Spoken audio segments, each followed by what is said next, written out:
Hello there, my very good friends. On today's wrestling news, changes are coming to AEW. WWE beats AEW to a huge signing. Got the latest on Daniel Garcia. And what happened with Randy Orton and MGK? I'm Adam Wilborn. And I'm Andy Murray. And this is the news. Okay, let's kick this one off by talking about AEW television. Changes are coming and the TV deal is done. We don't have to talk about it anymore, guys. We are definitely going to. Yeah. Right, so it's not like AEW hasn't announced this, Warner hasn't announced this, it's not been an official press release or anything like that. But Big Daddy Dave, what we used to call him, Shagger Dave, Meltzer on Wrestling Observer Radio, says that it's a done deal. I'll read what he said. On top of that, there are going to be some changes. There is going to be a pay-per-view component in this deal. What that is, I don't know. But if they're doubling the number and WBD is getting the rights to pay-per-view, I could see that makes doubling the number make more sense in a lot of ways. It's quite hard reading Dave. I've been listening to him for like 15 years and I still can't read his own language, hasn't he? He really does. And he says, I don't know exactly if it's going to be how the UFC does it or if it's going to be like WWE does it, but maybe there's going to be a deal with HBO Max with pay-per-views in some form. Very interesting stuff. So yeah, the number's going to be big by the sounds of things. Not big enough for some people online. Well, yeah, I mean, if it's 100 million a year, the goalpost will change to why no 200? Why not 101 Dalmatians? Yeah, why aren't they on every channel on the moon? The goalpost will change. It's just how it works. Yeah. People love hating things. But yeah, like it's moving in the right. We've known this for months. It's moving in the right directions, and it feels like if Dave's saying it's a done deal, an announcement is probably imminent. Yeah, got to be honest. Mini panic this morning when I saw AEW TV deal brings new changes because I thought, oh please God, don't change days. It works so well right now. And what's the name of their new thing that might be registered? Shockwave. That's it. Yeah, don't know if that's going to be a part of it or not. I hope so. One would assume so. You know, more content. And more stuff for us to do. Look, the main takeaway is here. It's good news. AEW is going to remain on television as we always anticipated. Again, just to repeat, Andy and I don't care what that number is, so long as it keeps AEW's head above water so we can watch more wrestling. Yeah, that's it. Like, I'm interested in the numbers and stuff. Like, I quite like the reporting on the business of pro wrestling, that people like Brandon Thurston do so well. But at the same time, it shouldn't really affect your enjoyment of the product. Like, every day I get one little wiener, at least one wiener, who will just jump in the DMs or the replies and go, the Dynamite drew 3,000 people this week. I don't care. I don't care if the show was it a good show or not. Yeah, exactly. If I enjoy the show, if 5 people are there, I'm cool with it. Maybe not 5. That'd be a bit quiet, but you know what I mean. Like, just as long as they don't pour pennies into each seat, I kind of don't really. Yeah. What was that, Chris Jericho? It was obnoxious. That wasn't 7 grand's worth of pennies, and it didn't do any damage. But anyway, we're getting off topic. Yeah, maybe good a couple news, of flicks here and there. I don't know. Made it worse when he was just spreading it all over the bed. No, stop doing that then. But anyway, we get off topic. Good news, AEW's got a TV deal going forward. Interesting to see, like you say, how pay-per-views are sort of factored into it. But as Dave said, if they're going to double the amount they're paying for it, they probably want something for that. Yeah, exactly. And it'd be interesting to see if anything comes of those Fox rumours as well. Right, let's move over to WWE, who have, from underneath AEW's noses perhaps, stolen a talent away. Load of speculation recently about the Motor City Machine Guns. They did obviously wrestle once upon a time on AEW, although I think Alex Shelley also wrestled in NXT back in the day in one match with Kushida as a tag team. But, yeah, Motor City Machine Guns, a load of people speculating as to whether they were going to WWE or AEW. People even this week saying that maybe they're the ones to be a surprise entrant in the Casino Tag Battle Royal thing to earn a shot at the Young Bucks at Grand Slam. They didn't, and now it has been revealed by PW Nexus on social media that the Motor City Machine Guns, Chris Sabin and Alex Shelley, if you're unaware, are heading to WWE, NXT in particular, with their debut potentially happening as soon as October 1st, that being, of course, the first episode of NXT on their new channel, the CW. CW Anderson has signed the Motor City Machine Guns to ECW. That's the headline here. Yeah, this is interesting. Yeah. Their future has been like, initially it was AEW, and then it was like WWE are interested, and then for the past couple of months it's been like, we don't know, no one knows anything, what's going on.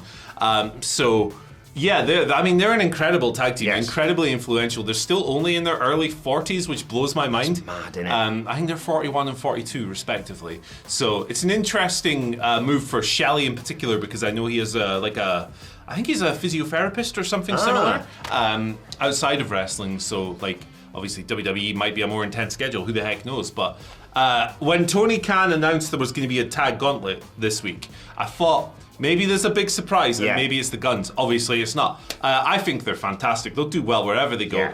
Yeah. I think that AEW's tag scene, despite our boys, the Outrunners, running the show, we've been putting the Outrunners over for like a year, man. Day ones, baby, yeah. We were early on the hype train. We love those guys. If you're anything like me, and I know I am.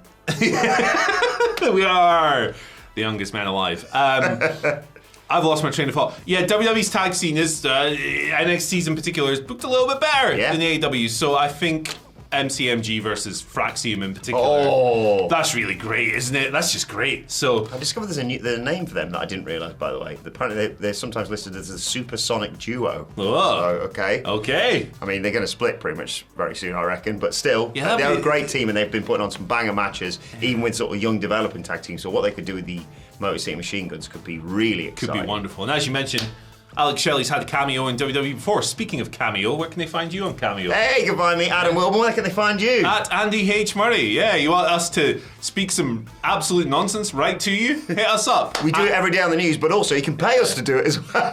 /Adam Wilburn /Andy H. Murray. Thanks, mate. Yeah, tag team. Anyway, let's talk about our next story of the day. Ooh. Daniel Garcia, what's going on with him? Yes, what is going on with him? Yeah, nothing's changed, mate. Is the update. So it was reported by, I think it was Ibu, who mentioned after All Out that Garcia had been considered to be MJF, but they hadn't signed a contract yet to extend with AEW, so the result was changed, or they didn't go with him, or whatever. Fightful corroborated this. Fightful have a couple of more details here, noting that Garcia has been offered a new deal, and the AEW was hopeful he would re-sign before All Out, but he has not. He had not, sorry. One top talent in AEW believes that Garcia is staying, but that's not a guarantee. AEW believes that WWE is interested, but there's no word on whether or not they've made contact yet.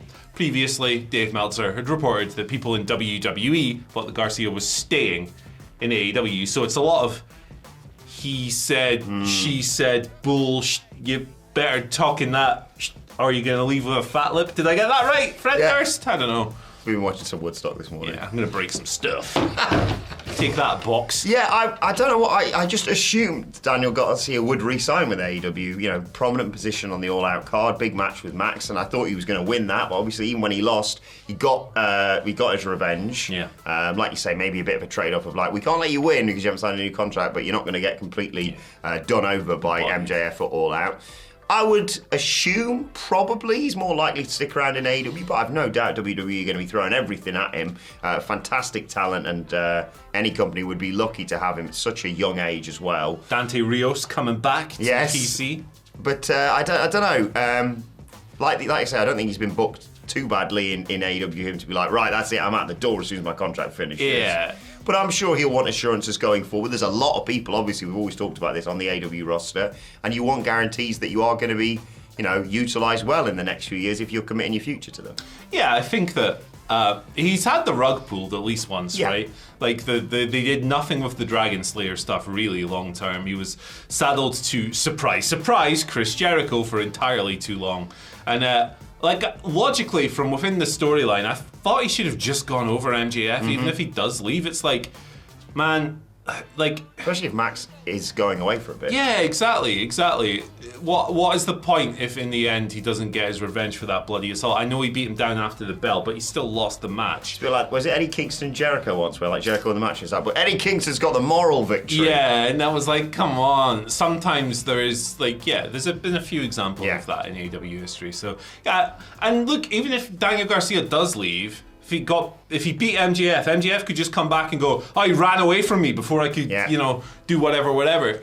So it's a built-in, a heel just speaking nonsense is what they should do. So yeah, I would have put him over MJF regardless. And also, would that not have been a pretty big sign that, hey, look, we believe in you, we're putting you over the top guy? Even if you haven't committed your future as yet, here's how much we believe in you, we want to put you... Yeah, we'll keep an eye on this one, obviously. like I say, I think we both agree that he's probably going to stick around in AEW, but interesting that he hasn't committed just yet. Yeah. And as you mentioned, he is one of the youngest men alive as well. Not the. Yeah. So, his best years are way ahead of him. So Boyd and Truth Magnum got that one locked up. Yes, they do. Right, Andy, we're getting towards the end of the year. Minds will start turning towards WrestleMania as we head into 2025. One of the big matches on that card could be, I suppose, Randy Orton versus Machine Gun Kelly. You remember him? He was the one Kevin Owens powerbombed off that stage once, and then he was all like, I like John Cena in a feud with The Rock. And we were like, well, you picked the wrong horse there, pal. Yeah. But load of speculation recently about whether something happened with MGK and Randy Orton at SummerSlam, and then he appeared on the Impulsive podcast and appeared to pour a bit of fuel on that fire, saying, I saw Randy Orton, I remember seeing Randy Orton talking shh about me. There was a point where I was like, I'm going to practice a new version of myself. 3, 2, 1, F that, hey man, F you. All my boys were sitting there stunned. Is this real? I don't know what's happening. The amount of people that pin me as the aggressor in every situation I'm in are so wrong. Now, interestingly, regarding this, Fightful Select reporting that no footage has been found of this. No one really even corroborating these events. Every WWE talent or staff that they spoke to said they did not hear about the alleged incident until MGK talked about it on the podcast. The initial assumption was that he was working towards something. Seems like he's enjoyed himself, is the quote I've got here. Anyone who asked Orton about the situation was just told outright it didn't happen. Yeah. So MGK's trying to work himself into a feud with the biggest version of Randy Orton I've ever seen. This is so silly. We covered this a few weeks ago when the initial crap came out, but now we know it's just like, who wants to see MGK versus Randy Orton, man? Who wants that? Who's that for? Is it for you? Let me know. I just see rapper involved in feud, and I automatically think, is this the way we can get Bad Bunny back, please? Well, he's a pop punksman now. Well, so, he's gone from rap, which I love, and have enjoyed for a great many years, to the worst genre of all time, pop punk. Didn't he have to leave rap because he got absolutely schooled by Eminem? Yeah, he got schooled by a 20-year washed Eminem. Yeah, why stick your head over the parapet? I know he was not in his peak era of like, I'm going to just destroy people. Yeah. But just don't tempt him. Don't go for him. In this situation, think, what would Drake do? Do the opposite. Because now he's getting a Super Bowl show all about him. Yeah. So that's going to be fun. Yeah, exactly. I mean, Kendrick was just happily just getting along with his day. Yeah, he was just and now tending to the he's lawn, a murderer, drinking some whatever Kendrick Lamar drinks. I don't know. Just why would you do? Anyway, sorry about MGK. Yeah, I don't know. Maybe he wants a match at something. Are they coming to any towns soon that MGK could... Where's he from? I have no idea. I feel like I want to say Detroit. I might just have made that up because we're talking about Eminem. I'll look this up. He might well be from Detroit. Yeah, I have no idea, man. What's going on? Are you excited for the Super Bowl? I mean, there's going to be how many thousands of people? I think Kendrick's going to do something a bit naughty, isn't he? So. Oh, so I do apologise. He's born in Houston, Texas. Oh, okay. Oh, well, maybe not. Maybe we're not going. Is there any upcoming events in Houston? Did a song with Jelly Roll, so... there you go. There's the crossover. Tag team. So it's going to be... Actually, we can reveal this now, Andy. Yes. Thank goodness. It's going to be MGK and the man with the greatest chokeslam in all the wrestling, Jelly Roll. Jeezy Peeps. Versus Randy Orton and either one of these two tag team partners. Hey, tag teams. Who we got? CM Punk. All right. There we go. Yeah. Good start. Randy Orton and CM Punk. The Super Friends, as they're known. It could be that or it could be Wendy Chu. That's what Randy Orton needs in this situation. God damn it, I've got the man with the greatest chokeslam in all the wrestling and MGK coming after me. I need a zombie sleepy lady who used to play a 1,000-year-old dragon woman. Why the hell not? You heard it here first. Oh, God. Let us know your thoughts on that. And all of today's news stories is if you need encouragement to talk about AEW's TV deal in the comments. And while you're at it, why not check out this video right here. Blah!